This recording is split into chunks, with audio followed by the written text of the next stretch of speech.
शिवपुर नाम का एक बड़ा गांव था। वहाँ कुल मिलाकर लगभग 2000 घरों की आबादी थी। अमीर गरीब के भेद के बिना वहाँ सब मिलजुल कर रहते थे। एक मिट्टी के घर में गरीब सास शारदा अपने पति प्रसाद के साथ रहती थी, तो वहीं बगल में एक पक्के आलीशान मकान में अमीर बहू अनामिका अपने पति रमेश के साथ खुशी खुशी रहती थी। एक तरह से देखा जाए तो सास बहू आस पड़ोस के घरों में ही रहती थी। दोनों की आपस में बिल्कुल नहीं पड़ती थी। घरों के बीच की दीवार के पास खड़ी होकर वो एक दूसरे को कोसती रहती थी। उस झगड़े को बर्दाश्त ना कर पाने के कारण शारदा को देखकर प्रसाद और अनामिका को देखकर रमेश अपने अपने कान बंद कर लेते थे।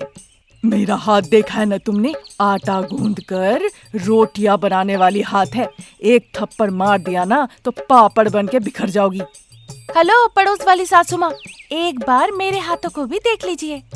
देखा है पड़ोस की बहू, साग की डंटियों की तरह पतली पतली है, वो क्या बिगाड़ेंगी? करंट का तार भी है। अरे ओ बहू, वो फिल्म मैंने देखी है, वो डायलॉग भी मुझे पता है। कुछ नया बोलने की कोशिश करो। बांस का डंडा भी ना मेरी ही तरह पतला होता है, लेकिन जब पड़ता है ना तो चमड़ी उधर जाती है। ये बात तो आपको पता होगा। तो इसका मतलब है तुम मुझे मारोगी? माँ जी, जब आपने अपना हाथ दिखाया है मुझे मारने के लिए, तो मैंने भी अपना हाथ दिखाया आपको मारने के लिए, पैर छूने के लिए तो नहीं। पैसों का घमंड दिखा रही हो ना? पैसा ज्यादा दिन तुम्हारे पास नहीं टिकेगा। अरे सासू माँ, ये दुनिया ना चारों तरफ पैसों की ही घूम रही है। ये बात बहुत जल्दी आप समझ जाएंगी। देखो बहू, तुम मेरे पास आती हो या मैं तुम्हारे पास आती हूँ, ये तो वक्त ही बताएगा।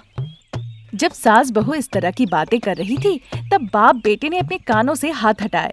गाली गलौज के बजाय अब बातचीत सुनाई दे रही थी। तब उन्हें समझ में आया कि सास बहू लड़ाई बंद करके अब बातचीत करना शुरू कर दी हैं।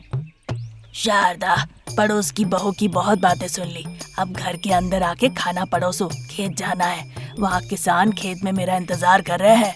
आपको क्या लगता है पड़ोस की बहू से लड़ना ही मेरा काम है? चलिए, आज पालक चिकन बनाया है, एक निवाला ज्यादा खाएंगे। शारदा की ये बात सुनकर रमेश के मुंह में पानी आ गया और शारदा ने ये चीज देख लिया। बेटा रमेश, पालक चिकन तुम्हें बहुत पसंद है ना? यहाँ आ जाओ, मैंने तीनों के लिए ही बनाया है। शारदा की ये बात सुनकर अनामिका ने रमेश की तरफ देखा। रमेश ने अपने मुंह का पानी पोंछा और बड़े हिम्मत से कहा, मैं आपका खाना नहीं खाऊंगा। आपका खाना बिल्कुल अच्छा नहीं होता। आपका हाथ का बेस्वाद वाला खाना खाकर हमेशा से ही मेरा जीभ सुन्न हो जाता है। मैं तो अपनी पत्नी का बनाया ही खाना खाऊंगा।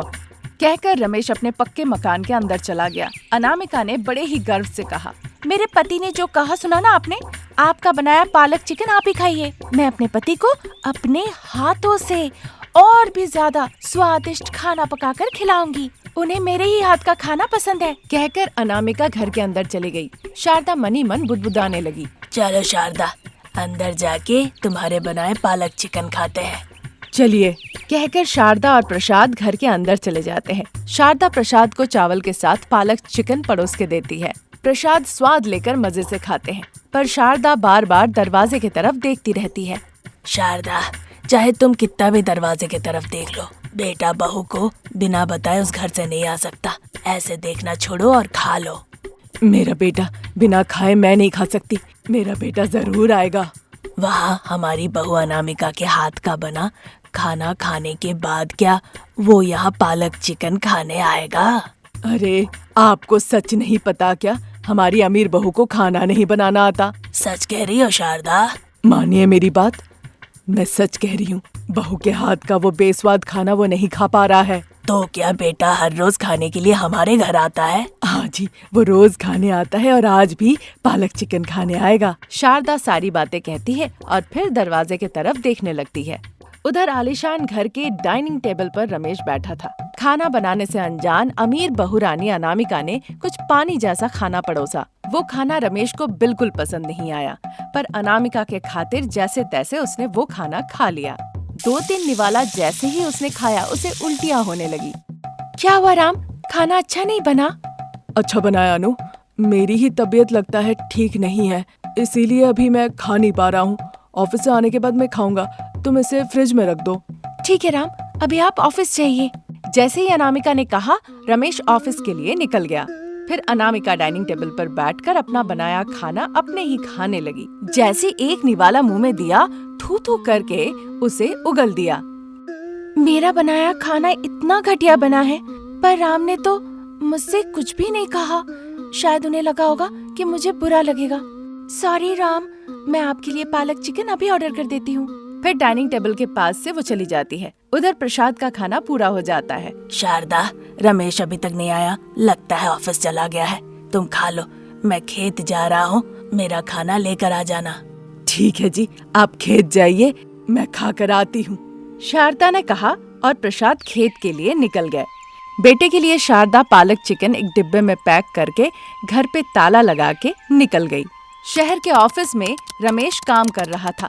शारदा वहाँ पे पहुँची। माँ को देखकर रमेश के आंखों में आंसू आ गए। बेटे की आंखों में आंसू देखकर शारदा का दिल भर आया।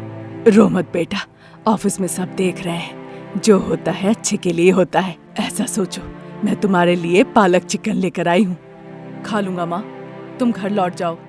रमेश के कहने पर शारदा खुशी खुशी घर लौट गई। रमेश काम कर रहा था, उसी वक्त एक डिलीवरी बॉय आकर खाना देकर गया। तभी अनामिका का फोन आता है। रमेश फोन उठाता है। अनामिका, तुम्हारा ऑर्डर का खाना आ गया है, मैं खाकर फोन करता हूँ, कहकर उसने फोन रख दिया। उधर शारदा जब आंगन में फूलों के पौधों में पानी डाल रही थी, तभी अनामिका पेट के दर्द से रोते हुए आती है। माँ जी, पेट में बहुत दर्द हो रहा है, अस्पताल लेके चलिए। जैसे ही उसने कहा, आंगन में शारदा ये बात सुनकर घबराते हुए अनामिका के पास गई। क्या हुआ अनामिका? माँ जी, ऑर्डर किया बिरयानी खाकर सोई थी, उसके बाद से ही बहुत पेट में दर्द हो रहा है, मुझे अस्पताल लेकर चलिए। अरे बहू, मुझे तो कार चलानी आती ही नहीं। एक काम करो, तुम घर पर ही लेटो, मैं डॉक्टर बुलाकर ले आती हूँ। जल्दी जाइए माँ जी, मैं पेट दर्द बर्दाश्त नहीं कर पा रही हूँ। ठीक है बहू, अभी ले आती हूँ। शारदा कहकर भाग के जाती है। अनामिका पेट दर्द से कहारते हुए बिस्तर पर लेटी रहती है। शारदा गांव के डॉक्टर किशोर बाबू को लेकर अनामिका के पास आती है। किशोर बाबू अनामिका की जांच करते ही समझ जाते हैं कि उसे फूड पॉइजनिंग हुआ है। वो इंजेक्शन देते हैं। अनामिका सो जाती है। डॉक्टर साहब, अनामिका को कुछ नहीं होगा, वो सो रही है, नींद में ही दर्द कम हो जाएगा, पास रहकर ख्याल रखिए। ठीक है डॉक्टर साहब, पैसा मेरा बेटा आने के बाद भिजवा दूंगी। शारदा के कहने पर डॉक्टर किशोर वहाँ से चले गए। शारदा ने बेटे रमेश को फोन करके सारी बातें बताई। रमेश आ गया। 3 घंटे बाद अनामिका ने आंखें खोली। उसे सास, ससुर और पति रमेश सामने दिखे। अभी कैसी हो बहू? दर्द कम हुआ है माँ जी। बेटा रमेश, बाहर का खाना मत खाओ, तुम्हारी माँ खाना बनाकर बुलाएगी, आकर ले जाना।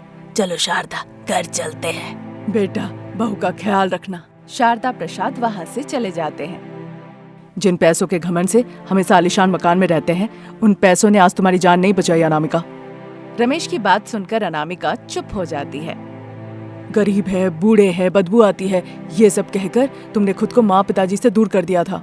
आज तुम्हारे जान बचाने वाले वो गरीब हाथी है अनु। प्लीज राम, मुझे कुछ देर अकेला छोड़ दो। जैसे ही अनामिका ने कहा, रमेश को समझ में आ गया कि अनामिका को अपनी गलती का पछतावा हो रहा है। वो वहाँ से चला गया। अगले दिन सास बहू दीवार के पास मिली। रमेश और प्रसाद उन्हें देख रहे थे। माँ जी, ससुर जी को लेकर इस तरफ आ जाइए ना, हम सब साथ रहेंगे। नहीं बहू नहीं, तुम अपने पति को लेकर इधर आ जाओ, हम मिलकर रहेंगे और मैं ख्याल रखूंगी कि गोबर की बदबू ना आए। मेरे लिए गायों को दूर बांध के रखने की क्या जरूरत है? आप और पिताजी आ जाएंगे तो सब आसान हो जाएगा। तुम्हें आना है तो मेरे पास आओ बहू, मैं नहीं आऊंगी। फिर सास बहू आपस में बहस करने लगी और उधर बाप बेटे प्रसाद और रमेश ने अपना सर पकड़ लिया। इसी तरह दिन बीतने लगे। ऐसे ही आस पड़ोस में रहकर सास बहू दोनों खुशी खुशी जीवन बिताने लगी।